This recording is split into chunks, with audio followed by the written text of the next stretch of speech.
Bonjour à tous, donc, bienvenue à ce webinaire pré-PME sur le passeport pré-PME. Avant de commencer, je vous rappelle que vous pouvez utiliser le petit outil de connexion au webinaire qui se trouve normalement sur votre droite ou en haut ou en bas, que vous pouvez l'ouvrir et que vous pouvez nous poser des questions. Nous prendrons les questions de manière interactive au fil du webinaire, de telle manière à y répondre.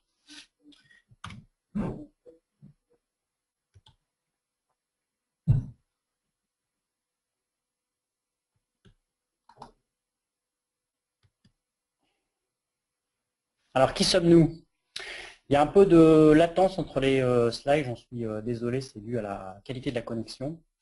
Donc, Pré-PME est le premier établissement de financement participatif qui permettra aux particuliers de prêter aux PME, et cela dès le 1er octobre 2014, lorsque la loi qui a été votée sur le crowdfunding entrera en application.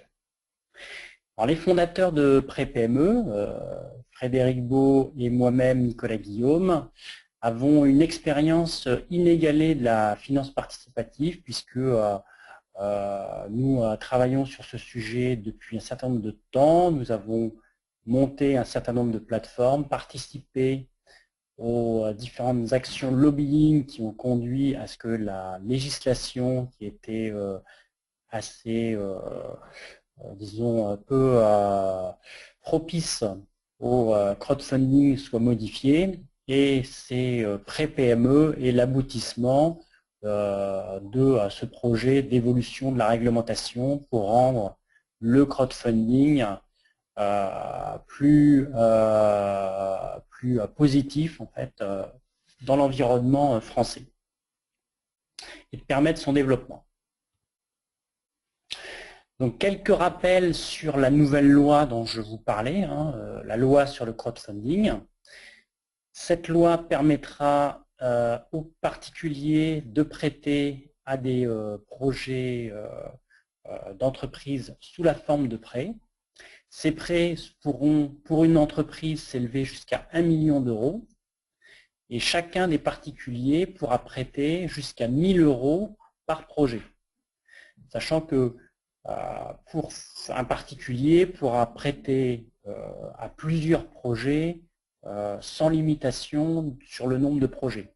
Donc globalement, il pourra prêter autant qu'il veut, sachant qu'il sera quand même limité puisqu'il ne pourra prêter que projet par projet. Ce montant de 1 000 euros permet de limiter l'exposition des prêteurs aux risques éventuels présentés par les prêts, et donc constitue une sécurité pour les prêteurs. Une autre sécurité, c'est le fait qui est dans la loi que ces opérations de prêt à des PME directement par des particuliers ne pourront se faire que par l'intermédiaire d'un acteur, un acteur intermédiaire en fait, qui aura un statut particulier qui sera réglementé, qui est l'intermédiaire en financement participatif. Donc Pré-PME sera intermédiaire en financement participatif à partir du 1er octobre 2014 afin de pouvoir réaliser des opérations de financement participatif pour des PME sous forme de prêt.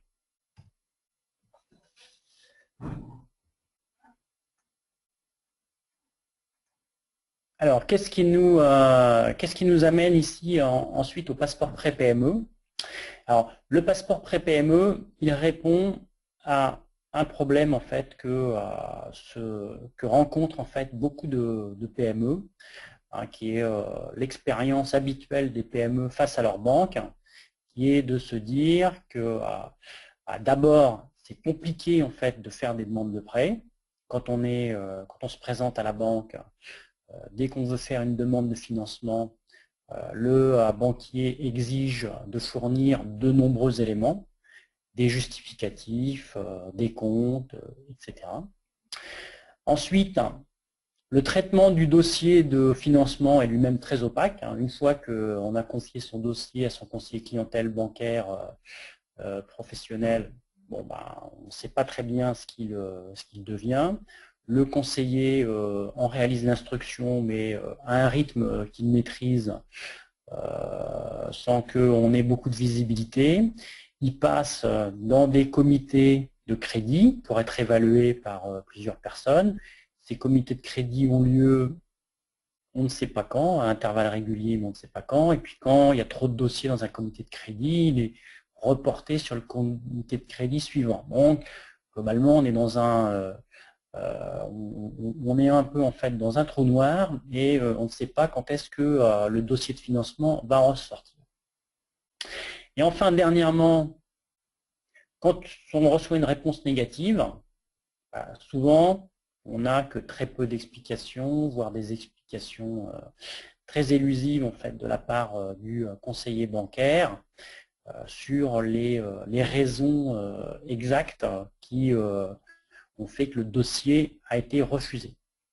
Donc par rapport à cette expérience que vivent les patrons de PME par rapport à leurs banquiers, on a voulu apporter en avance de phase par rapport au 1er octobre une réponse, et cette réponse c'est le passeport pré-PME. Donc le passeport pré-PME, vous pouvez y accéder directement à partir de l'URL passeport.prepme.fr. C'est la réponse en fait à un refus bancaire, ou c'est la réponse à un chef d'entreprise qui cherche les moyens de financement, qui à la limite n'a même pas envie d'aller voir la banque. Donc c'est d'abord une solution pour rebondir par rapport à un refus bancaire, d'abord pour comprendre qu'est-ce qui a motivé, quels sont les critères qui ont pu motiver ce refus, éventuellement pour les rechallenger et trouver des alternatives, c'est-à-dire à donner des facteurs explicatifs sur ces motifs de refus et retourner voir avec cette explication un autre banquier, puisque souvent il est quand même assez difficile de repasser 2 fois chez un même banquier. Alors c'est aussi un diagnostic rapide qui est adapté à votre entreprise, c'est-à-dire que même si vous ne recherchez pas un financement, ou même si vous n'avez pas eu un refus bancaire, vous pouvez de manière très simple savoir si votre entreprise, en fait, comment elle se positionne par rapport aux critères clés qui sont utilisés pour les décisions de financement. Et ça vous permet aussi de vous positionner sur certaines sources alternatives de financement, comme peut l'être le financement participatif. Et puis, donc, ce qu'on est en train de travailler, c'est que ça puisse déboucher sur des partenariats vers des solutions alternatives, par exemple des solutions sur la facturage ou des solutions sur le crédit bail quand ces solutions sont pertinentes par rapport au contexte de l'entreprise. Et bien sûr, à partir du 1er octobre, lorsque le financement participatif en prêt sera ouvert, nous vous proposons en fait, lorsque le contexte de l'entreprise, les caractéristiques de l'entreprise sont favorables pour cela, de recourir au financement participatif. Alors pour mieux comprendre ce qu'est et n'est pas pré-PME, donc un petit tableau. Donc qu'est-ce qu'est pré-PME? Alors pré-PME, c'est d'abord quelque chose qui vous demande peu de données. Peu de données, et ça peut même parfois être incomplète. C'est-à-dire que vous mettez juste votre numéro de sirène, et après, nous, on se débrouille. Si on a les données, c'est bien. Si on n'a pas de données, on vous le dira, on vous proposera de les remplir vous-même, de les compléter vous-même. Donc, ça vous permet en fait d'entrer assez rapidement dans le diagnostic. Alors, le passeport, c'est une qualification rapide du profil. ce qu'il faut bien voir, c'est que nous, on essaie de vous faire un diagnostic rapide avec un minimum d'informations de manière la plus rapide possible. Donc, c'est vraiment vous donner en fait des points clés. C'est une checklist en fait. C'est OK, ces points-là, ces points-là, ces points, vous les satisfaisez, pas ceux-là. Et ça permet en fait à la suite des itérations si vous voulez approfondir certains points. Le passeport, on le conçoit en fait comme si vous voulez faire une demande de financement, on le conçoit en fait comme la première marche en fait de la demande de financement. Alors à contrario, donc ce que n'est pas le passeport pré-PME, c'est pas une analyse complète et exhaustive de votre société. Ça veut dire que certains, à la limite, je dirais, ils passeront à travers le passeport si leur société présente des spécificités qui ne peuvent pas être saisies avec les données sur lesquelles on s'appuie. Bon, le passeport ne sera pas pertinent pour elles. De la même manière, s'ils ont en fait des données prévisionnelles qui sont très différentes de leurs données actuelles, là non plus, le passeport ne sera pas pertinent.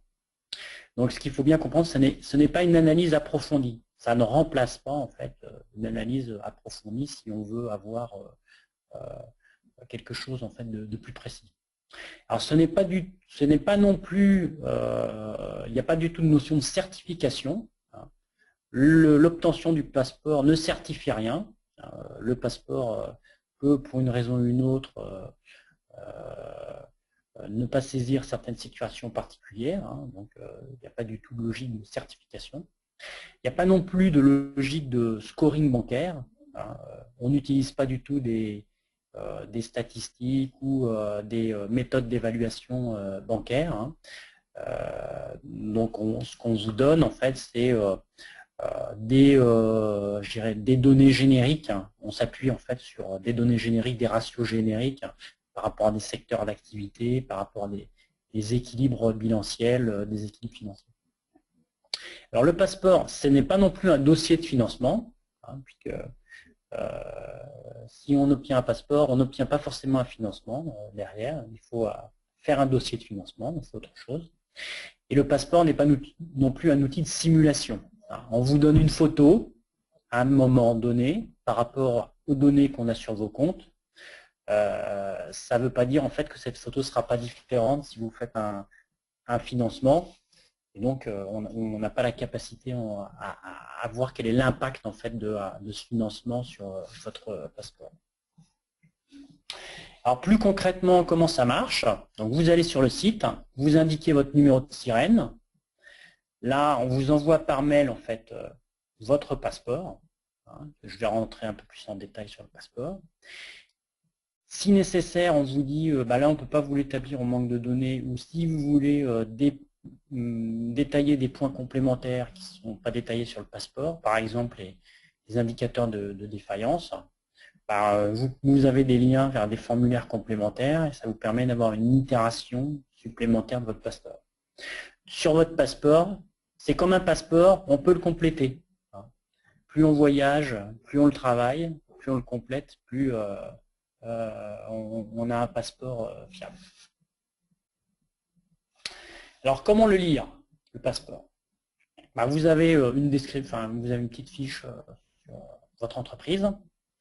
Et ensuite, vous avez des visas. Des visas qui correspondent à chacun des moyens de financement. Là, par exemple, des financements bancaires ou des financements participatifs. Un visa avec une probabilité d'obtention de ce visa et des montants max prévisionnels. Là, qui sont encore des ratios génériques. Alors, si on rentre un peu plus en détail, donc, par exemple, là, vous avez le découvert bancaire. On vous indique si c'est le type de financement qu'on peut faire avec, si c'est du financement, par exemple, d'exploitation, ou si c'est du financement d'investissement. On vous indique la probabilité d'obtention par rapport à les critères qu'on a évalués. Et là, le montant maximum prévisionnel.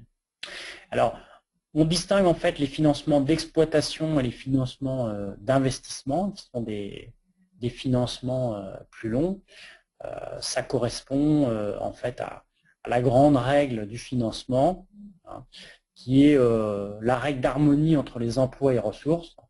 C'est-à-dire que avec des financements courts, on ne peut financer que on ne peut financer en fait que des actifs courts. Donc c'est-à-dire un financement court, c'est pour de la trésorerie d'exploitation. Il est fortement déconseillé avec un financement court, par exemple de la facturage aussi, de la financement sur facture, de financer l'achat d'une machine. Ça va à l'encontre de cette règle-là.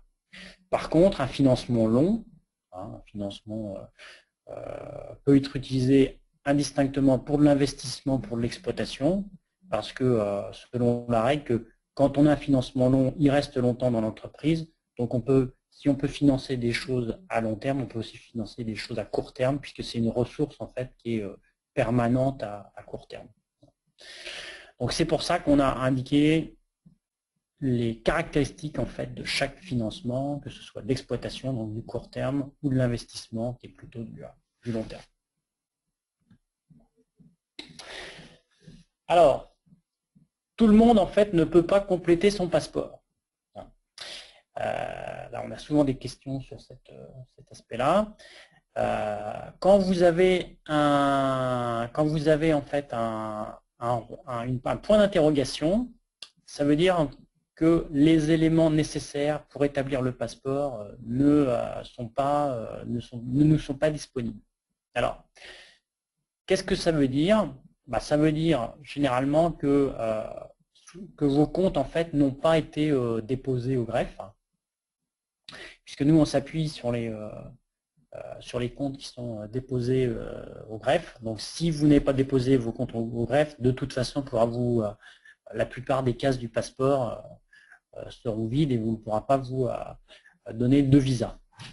Alors, ça veut dire aussi qu'il peut y avoir des éléments complémentaires qui ne sont pas en notre possession. Par exemple, c'est sur les garanties. Par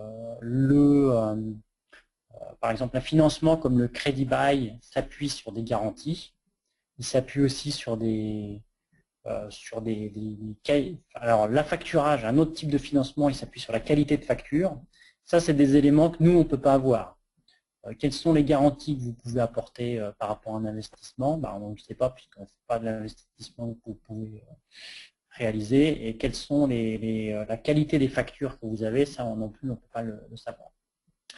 Alors, un autre point important, c'est qu'on fait figurer, c'est que quand on établit un passeport, et dans tous les moyens, pour tous les moyens de financement, de toute façon, il y a des facteurs qui sont des facteurs d'exclusion. Hein. C'est-à-dire que si vous présentez des facteurs de défaillance, quel que soit en fait le moyen de financement, vous n'obtiendrez pas de financement. Donc si vous voulez, donc ça c'est indiqué sur tous les moyens de financement. Et si, par contre, les facteurs de défaillance, nous, là encore, on n'en a pas connaissance, vous pouvez remplir un questionnaire si vous voulez évaluer votre entreprise sur ces facteurs de défaillance. Et puis, il y a des conditions aussi, aussi indépendamment des données qu'on peut avoir. Il faut 2 ans d'historique comptable pour établir un passeport, parce qu'on a besoin en fait, d'avoir des tendances. Donc, pour avoir des tendances, il faut 2 exercices comptables. Et on ne peut établir de passeport que pour les entreprises qui se trouvent en France métropolitaine, donc pas d'entreprise à l'étranger. Et on n'établit pas non plus en fait de passeport pour les entreprises dans les dom-tom parce qu'il y a un certain nombre de spécificités sur la solvabilité, sur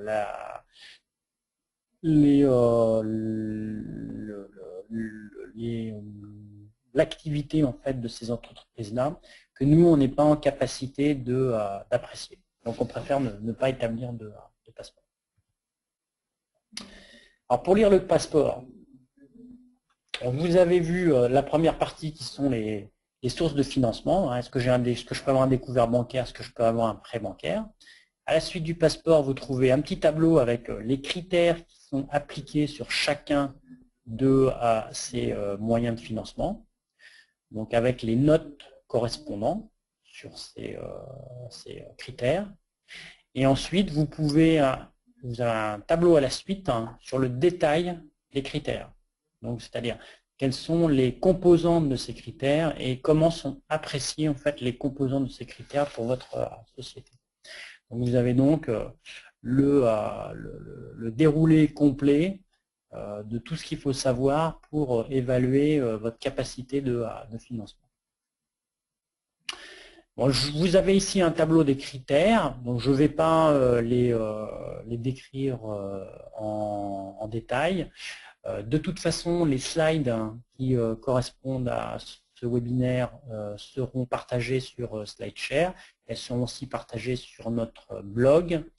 Et ce webinaire est enregistré, il sera mis à disposition sur notre chaîne YouTube et aussi sur notre blog. Donc vous pourrez en fait compulser ce tableau et demander un passeport si vous voulez plus d'informations tranquillement à la suite de ce webinaire. Alors quelle est en fait la démarche qu'il y a derrière le passeport et en fait plus généralement quelle est la démarche qui fait qu'on vous prête ou on ne vous prête pas. Alors pourquoi est-ce qu'on va vous prêter? On va vous prêter pour 3 grands types de critères. C'est d'abord, votre activité génère un flux financier régulier. Donc, ce qui est la sécurité la plus recherchée pour un prêt. C'est-à-dire que vous avez un historique qui montre que depuis plusieurs exercices comptables, depuis plusieurs années, vous générez du résultat. Avec ce résultat, vous pouvez en fait emprunter et rembourser et générer encore plus de résultats avec les investissements que vous faites. Soit ça peut être aussi du prévisionnel. Vous avez une croissance très importante et vous êtes en expansion. Alors ça se voit peut-être pas sur les 10 dernières années de vos activités comptables, mais là vous êtes tombé sur quelque chose, vous avez une nouvelle activité, un business qui se développe, donc ça aussi un prévisionnel, l'activité elle peut être aussi étayée par un prévisionnel. Alors le secteur d'activité aussi est important, que vous pouvez être sur un secteur d'activité qui est en croissance. On vous prête d'autant plus que vous êtes sur un secteur d'activité qui montre de la croissance. Parce qu'on se dit, bon, toutes les entreprises du secteur montrent la croissance, vous devriez montrer la croissance. Ou toutes les entreprises du secteur montrent une bonne rentabilité, peut-être que vous avez une mauvaise rentabilité, mais fondamentalement, vous devriez pouvoir l'améliorer. Donc ça, c'est sur la partie activité. Ensuite, il y a tout ce qui concerne les sécurités financières, c'est-à-dire que l'entreprise elle peut rembourser même indépendamment de le jugement qu'on porte sur son activité. Alors qu'est-ce que ça veut dire? Ça veut dire que soit l'entreprise présente des garanties réelles, elle a acheté une machine, et cette machine en fait permet de la revente de cette machine permet en fait de rembourser l'emprunt. Ça c'est une garantie réelle. Soit c'est des garanties personnelles, on dit au chef d'entreprise, c'est ce que pratiquent les banques, on dit au chef d'entreprise, vous avez une maison, vous avez des biens immobiliers, vous avez des actions, vous pourriez les mettre en garantie des prêts que vous faites. Ou alors ça peut être aussi le montant des fonds propres de la société.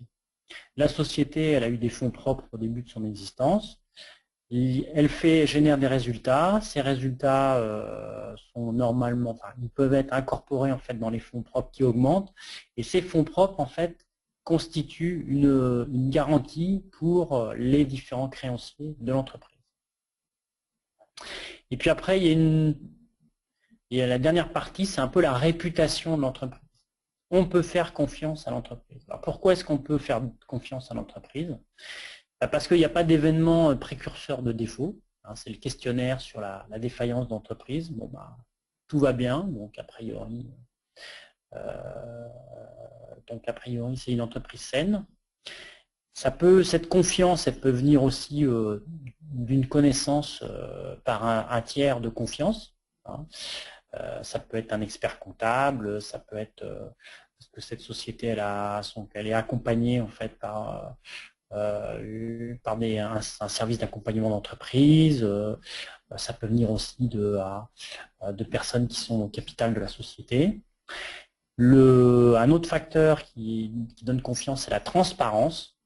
Si la société est transparente, on sait qui c'est, on sait ce qui est fait, ses dirigeants on peut les trouver en faisant une recherche sur Internet, c'est un facteur important en fait, de confiance. Et puis aussi l'historique bancaire, qui est ça c'est réservé aux banquiers. Le banquier il sait ce qui s'est passé en fait sur le compte et lui quand il a un bon historique bancaire, ça lui donne confiance. Alors à contrario, pourquoi est-ce que qu'est-ce qui fait que les banques prêtent moins ou prêtent en traînant un peu les pieds, soit prêtent pas du tout, soit prêtent des volumes inférieurs? Ce qu'il faut voir, c'est que les banques ont la réglementation bancaire et le contexte bancaire a évolué et qu'il y a des contraintes qui s'exercent maintenant beaucoup plus sur les banques. Et pour évaluer le risque des entreprises, les banques elles se reposent sur un certain nombre de ratios, un certain nombre en fait, de données. Et notamment, une des choses en fait qui font qu'elles prêtent, c'est l'existence de garanties.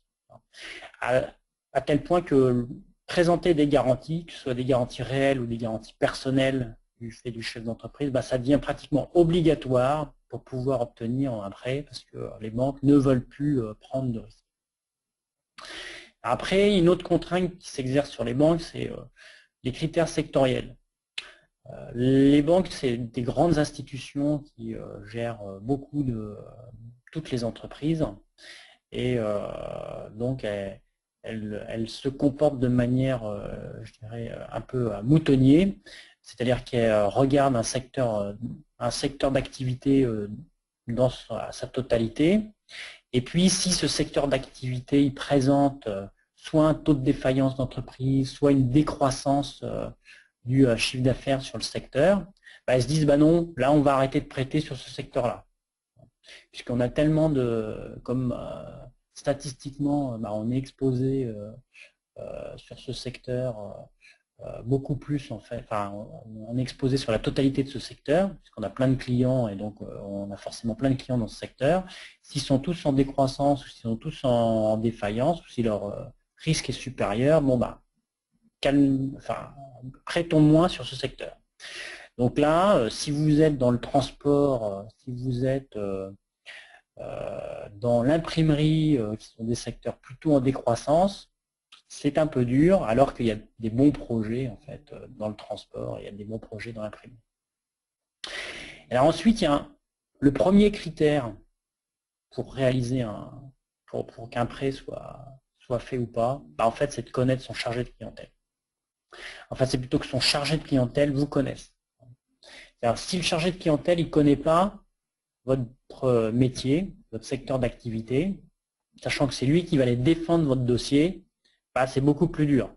C'est d'autant plus dur qu'il y a un frein qui est le chargé de clientèle s'il considère que le dossier il n'a pas ses risques, il risque en fait d'être rejeté. Parfois il va même pas y aller. Il va prendre votre dossier, il va pas le présenter, puis il va dire finalement vous l'avez pas, parce que lui aussi il a une rationalité qui est quand c'est dur, quand il y a un risque que ça ne se fasse pas, on préfère ne pas le faire. Et puis les banques, elles ont aussi un autre facteur qui fait qu'elles ne prêtent pas forcément, c'est les ratios financiers des entreprises. Et notamment, elles ont par exemple des ratios sur les fonds propres, qui fait qu'elles limitent le volume de dette, alors que je dirais c'est une caractéristique en France d'avoir une sous-capitalisation des entreprises, et donc ça freine un certain nombre d'entreprises, surtout dans les secteurs où il y a peu de capitaux propres. Donc voilà, il y a tout un ensemble de facteurs qui font qu'aujourd'hui, les banques, elles prêtent moins. C'est un constat, et c'est un constat en fait qui est étayé par un certain nombre d'explications. Alors, maintenant le prêt en crowdfunding. Donc, si les banques prêtent moins, est-ce que on peut faire des prêts en crowdfunding? Il faut bien se dire que pour faire des prêts, pour qu'une PME fasse un prêt en crowdfunding, c'est pas destiné en fait pour tout type de PME. Il y a certaines PME qui sont pour lesquelles c'est leur projet en fait présente un contour plus favorable que d'autres pour pouvoir emprunter directement auprès de particuliers. Alors déjà, ce qu'il faut voir, c'est que les prêts que nous on va proposer sur prêt PME sont des prêts non garantis, donc il n'y a pas de garantie, hein, d'une maturité de 3 ans. Si vous voulez emprunter plus, bon, ben, c'est pas,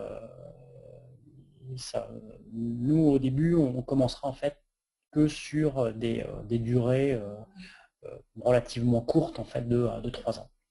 Les montants seront compris entre 25 et 150 000 euros. Là encore, c'est plutôt par rapport au montant de 1 million d'euros, c'est plutôt des petits projets. Mais on peut déjà faire pas mal de choses hein, avec entre 25 et 50 000 euros, 150 000 euros. Les taux qui seront versés aux prêteurs seront entre 4 et 8%. Alors, l'entreprise, elle aura un taux de base qui sera fonction du risque, hein, qui sera situé entre 4 et 8%, et elle pourra choisir en fait de fixer un taux, soit ce taux-là, hein, qui sera le taux plancher, soit de l'augmenter de telle manière à attirer plus de prêteurs. Donc, sachant que là, on se situera toujours dans une intervalle. La totalité des échéances entre 4 et 8% qui sera versée par les PME emprunteurs seront reversées aux prêteurs. Alors comment nous on va fonctionner, on va se rémunérer avec la plateforme et ça va nous permettre de faire fonctionner le dispositif, c'est par des frais en fait de mise en place du prêt, des frais de 3% sur le total du montant du prêt. À 3%, bah, on agit un peu comme un courtier qui prélève une commission lorsque le prêt est mis en place. Et par contre, après, les flux sont directement reversés de l'emprunteur au prêteur.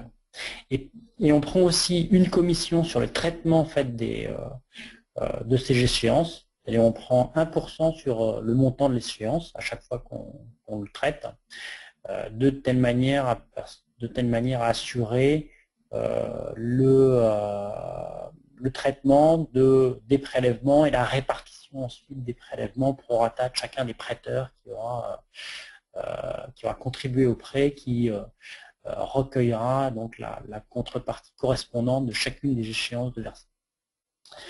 Alors ça s'adresse à des PME qui ont plus de 2 ou 3 ans d'existence. Comme je vous l'ai dit, pour le passeport, il faut qu'on ait un peu une base sur laquelle nous appuyer pour évaluer la situation de l'entreprise. Et ce qu'il faut aussi comprendre, c'est que quand on présente un dossier, il faut qu'il soit financé pour des prêteurs, donc il faut qu'il y ait des prêteurs qui soient intéressés pour lui prêter. Donc ce qu'il faut, c'est avoir un projet clair et un besoin de financement en adéquation avec celui-ci. Et on verra qu'il y a certains secteurs d'activité, notamment les secteurs d'activité plutôt grand public, qui sont plutôt favorisés pour le prêt en crowdfunding parce que les entreprises sont connues du grand public et le grand public comprend bien en fait quelle est l'activité de l'entreprise, ce qui n'est pas forcément le cas quand on fournit des produits ou des services à d'autres entreprises, un peu éloignées du grand public. Je vais faire une petite session de questions-réponses, Frédéric, pas de questions. Bon, on continue. Hein. Alors, pour aller plus loin, qu'est-ce que vous pouvez faire pour aller plus loin? Donc, si vous êtes patron de PME, vous pouvez demander votre passeport. Hein, il suffit de se rendre sur le site passeport.prepme.fr. Vous pouvez, on a aussi une autre fonctionnalité pour les chefs d'entreprise qui recherchent de l'argent pour leur PME, c'est le dossier de financement. Alors aujourd'hui, les dossiers de financement, vous pouvez y accéder directement sur notre site. Vous pouvez remplir un dossier de financement, vous pouvez le partager avec d'autres personnes, par exemple un expert comptable. Vous pouvez l'utiliser pour aller chercher un prêt, le présenter pour pouvoir aller chercher un prêt à la banque. Et surtout, à partir en fait du 1er octobre, ce dossier de financement, il servira pour les demandes de prêt en crowdfunding sur notre plateforme. Alors, si vous êtes expert comptable, vous pouvez nous contacter pour devenir partenaire et proposer des prestations via notre plateforme. Donc, on a déjà en fait un test en cours avec des experts comptables qui, justement, des chefs d'entreprise déposent des dossiers, des experts comptables viennent. Il propose une prestation dite d'assurance modérée, c'est-à-dire qu'il regarde les comptes et il leur donne, de manière détaillée, il leur donne une certification, pas une certification absolue, qui est une certification modérée, assurance modérée. Et ça, c'est déjà quelque chose qu'on peut utiliser aujourd'hui, après, pour s'adresser à des financements de type bancaire ou autre. Et puis, vous pouvez, si vous êtes expert comptable, ce que vous pouvez faire aussi, c'est faire bénéficier vos clients de l'offre gratuite du passeport, d'une manière à avoir un premier niveau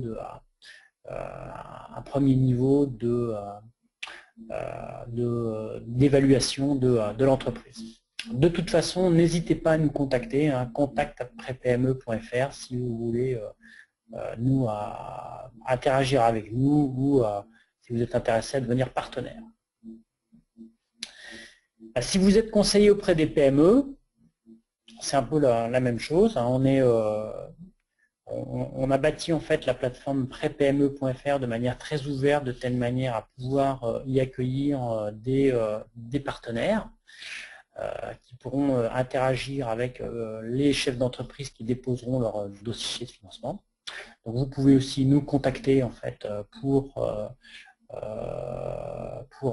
accompagner le lancement de notre plateforme, et vous pouvez de même proposer le passeport pré-PME à vos clients de telle manière qu'ils puissent trouver des sources de financement qui leur correspondent. Alors si vous êtes banquier, on a peu de banquiers, mais ça peut arriver.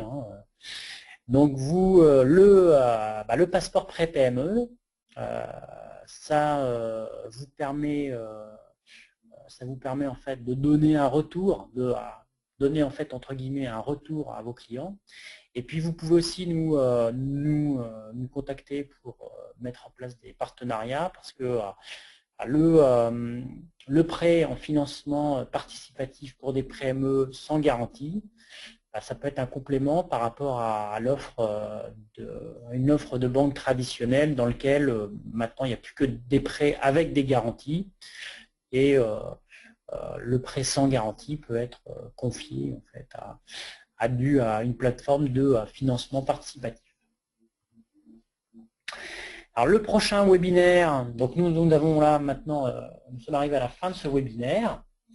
Vous pourrez nous retrouver, comme je vous l'ai dit, sur notre blog, sur SlideShare, où le support de cette présentation est publié, et sur notre canal sur YouTube, sur lequel vous pouvez retrouver des vidéos de précédents webinaires. Alors, le prochain webinaire aura lieu le 18 septembre 2014, et pour les inscriptions, c'est toujours pareil, webinaire.prepme.fr. Alors, je vous remercie tous de votre participation, et je vous souhaite ah oui, pardon, excusez-moi, j'ai oublié, si vous voulez nous contacter, n'hésitez pas à nous contacter. Donc Frédéric Beau, qui est le président et cofondateur de PrepME, à l'adresse PrepME. Moi-même, Nicolas Guillaume, à l'adresse PrepME. Vous pouvez aussi nous écrire à contact@prepme.fr. Et si vous voulez suivre l'actualité du financement participatif et de PrepME, le mieux c'est de vous abonner à notre flux Twitter, twitter@prepme.fr. Bon, nous en avons là définitivement terminé. Donc, je vous remercie de votre participation à ce webinaire et je vous donne rendez-vous. Je vous souhaite une bonne soirée et je vous donne rendez-vous sur notre site www.prepme.fr. Merci beaucoup, bonne soirée.